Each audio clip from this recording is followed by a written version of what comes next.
we need to talk about Xbox. This past weekend, I had several Twitter conversations with several people on Twitter about Xbox due to the news that the PlayStation 5 was selling extraordinarily well. This confused me because aside from the supply issues that both consoles, both the PlayStation 5 and the Xbox Series X and S, have been dealing with during the pandemic, I thought that now that both consoles were more readily available, that more people would be buying both of them. But apparently, according to the numbers, it's only the PlayStation 5 that's selling well. I don't understand why. As a matter of fact, Xbox sales actually went down in this past quarter. In my mind, I'm thinking, why isn't this a closer console race? What is the Xbox weaker in when compared to the PlayStation? Hardware-wise, they're pretty close. I mean, there's some back and forth as to which one is actually more graphically powerful, but it seems to be on a case-to-case basis. Then you look at what they're offering, and while PlayStation admittedly has better exclusives, Xbox has Game Pass, and that's easily the best deal in the industry. It's better than PlayStation Plus, even though PlayStation Plus is not that bad, whether you go with Essential, Extra, or Premium. The fact that you get day one new releases with Xbox Game Pass is incredible, and it's not just like every once in a while that it is with PlayStation Plus. It is all the time. Brand new games like Wulong and Hi-Fi Rush, brand new, just on the platform. Even ports that people are looking forward to, like Persona 3 and 4, brand new right there on the platform, day one. And then after having that conversation, a lot of people said that it's just that Sony has such a strong base that people don't want to switch over. And I believe that, yet people left the Xbox 360 to go to the PlayStation 4. So while I can understand that, I'm still skeptical. But then this week happened, and the release of Redfall happened.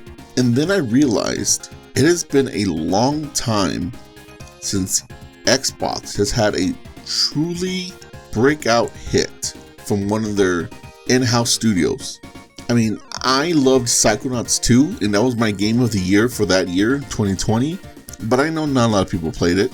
I know there's a lot of people who love the Forza series, and Forza Horizon 5 was fantastic, but that doesn't do it for everybody.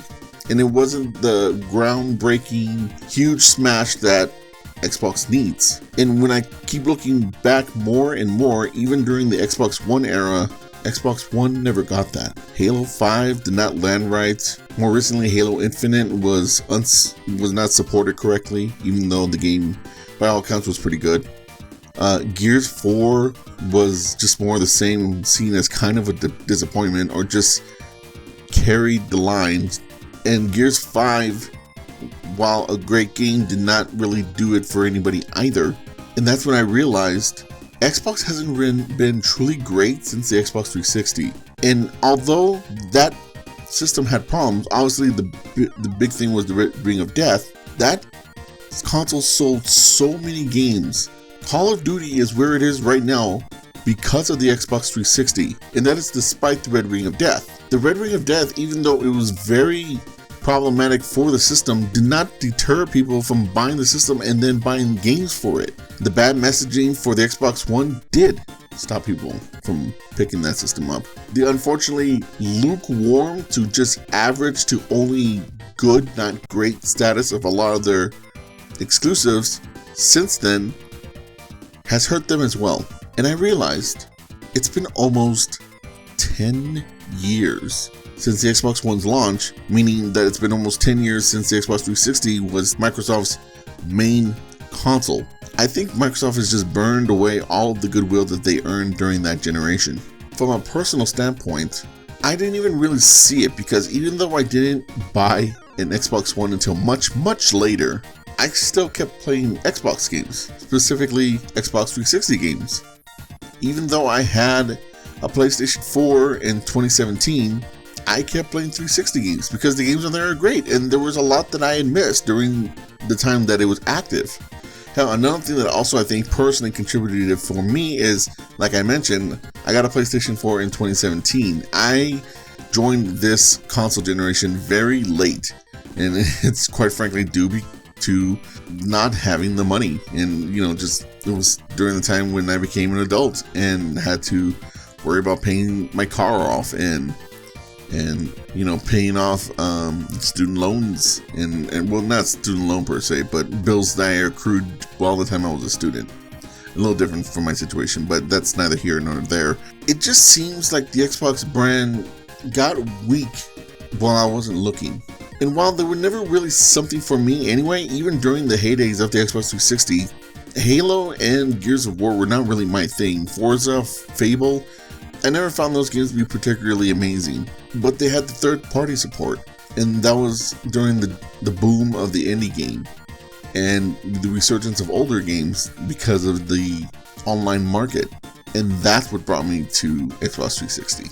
But all of that is old hat now, and even something as consumer-friendly as Xbox Game Pass, I'm realizing is not enough to sway people to come to Xbox and leave PlayStation when they have a console that's just as strong as the competition, has a controller that has new and exciting features, has all the exclusives that you could possibly want that are pushing the medium forward, exclusives from third parties that are afraid to go over to Xbox because they never had a presence over in Japan, and because of the previous generation, all your friends are here on the PlayStation, in the PlayStation ecosystem.